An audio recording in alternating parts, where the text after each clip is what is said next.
Man, this is week 5 here at Let's Talk Sports. I want to jump right in. I'm not playing around this week for you guys.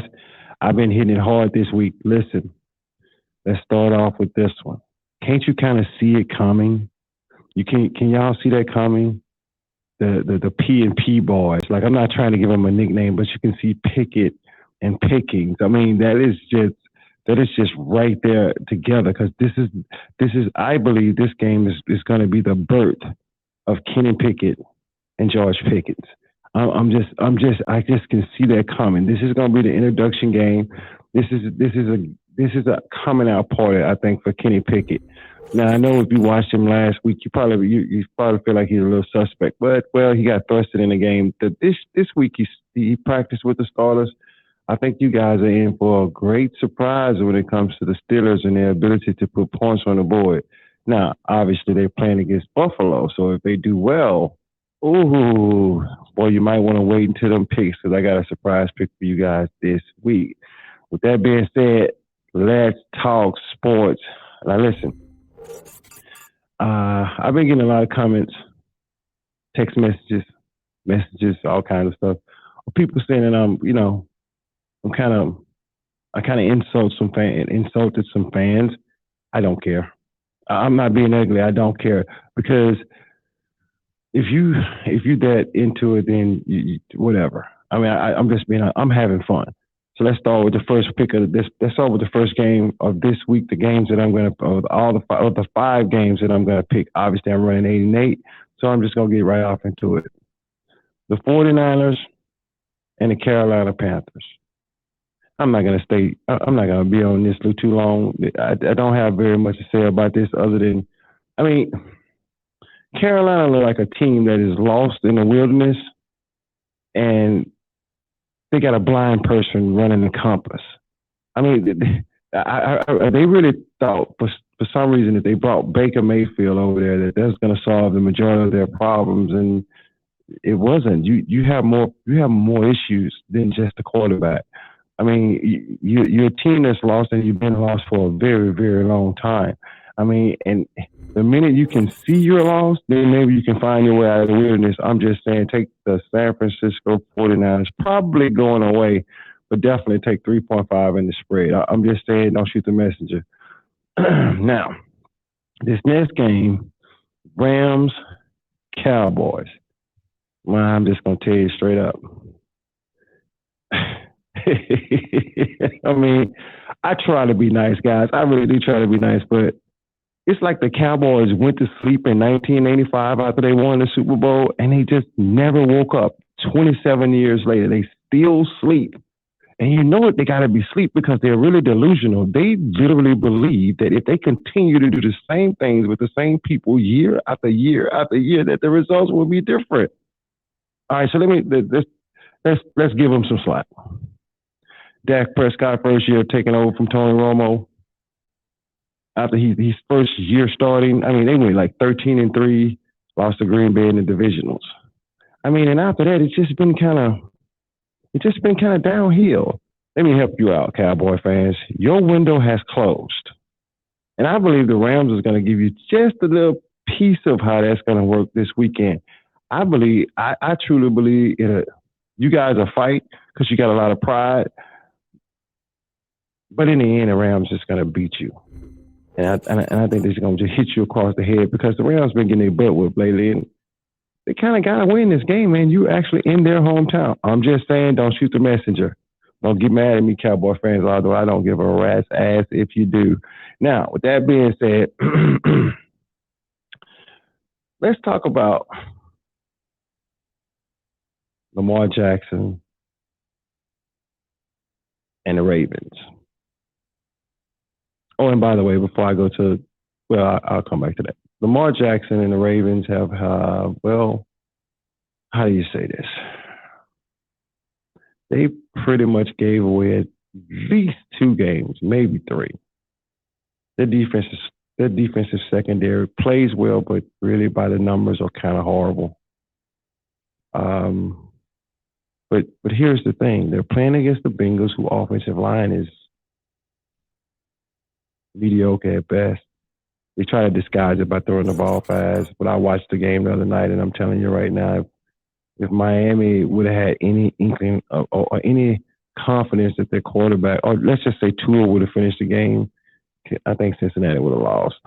But we're going to give them the benefit of the doubt. But the Ravens at home jumps out on people with big leads, and then they end up giving the lead in the end. That's why I say in this game, you want to take the Ravens and the spread.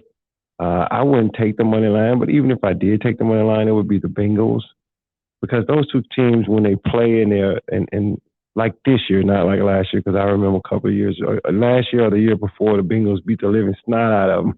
But they had a lot of injuries at that point. They're injured now, but not as bad as they once was.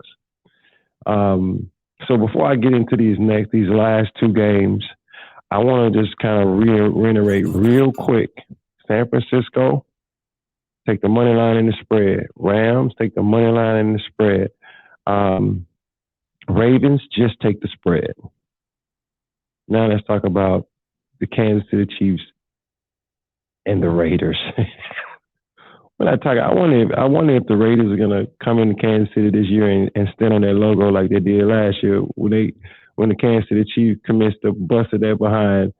And you know what's bad about that butt whooping is I was watching that game, and because I'm a Kansas City fan, I was watching that game, and I was watching the Kansas City Chiefs was beating the snot out of them, but not saying anything. Like, they weren't talking trash or anything like that. They were just beating them. It's sort of like, it reminded me of Tim Duncan when he used to play basketball.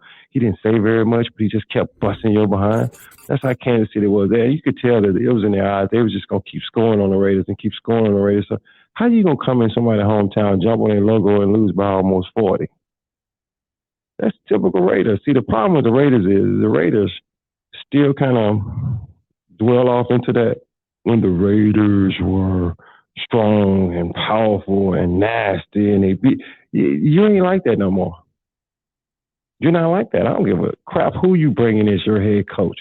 Matter of fact, I'll just be honest. Gruden probably would have had at least that close part of how the Raiders used to be. His demeanor was like that, but man, Kansas City gonna spank you. They're gonna spank you because they don't like you. They're gonna spank you because you're the Raiders. I mean, I'm sorry. I'm gonna watch and enjoy every bit of it, and I don't dislike the Raiders. I just dislike the Raiders when they play Kansas City. It is what it is. Take Kansas City in the points. Take the money line. Take the spread. I mean, literally the last two times that Kansas City has played the Raiders, they beat them by more than 30. The time before that, they had to eke out a win at the end, but the Raiders played tough. The time before that, the Raiders beat them. The time before that, the Kansas City bust they behind by almost 30. And the time before that, they bust them by almost 30. You do the math on that. The Raiders kind of remind me of that kid that constantly is in people's face like he can fight, but he really can't fight. And then somebody one day just said, "Shut up," and slap him like a punk. That's what the Raiders remind me of, really. They almost look. Their fans are almost worse than the Cowboy fans. No. Ain't nobody worse than the Cowboy fans. They literally get that award. And the last and final game is a shocker. Now, y'all know I'm going to have a shocker every week. And ain't neither one of y'all going to believe this. But I dare you to challenge it. I said at the beginning of the show, I believe that you're about to get the opening act of Pickett and Pickens.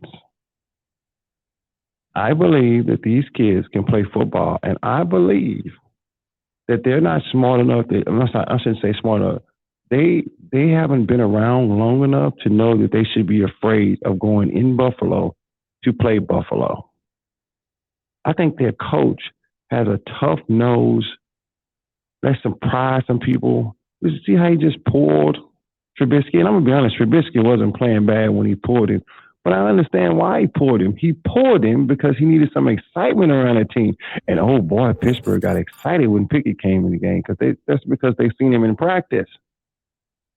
Something we didn't really see. Those guys see him in practice every single day. And they know he's better than the starter.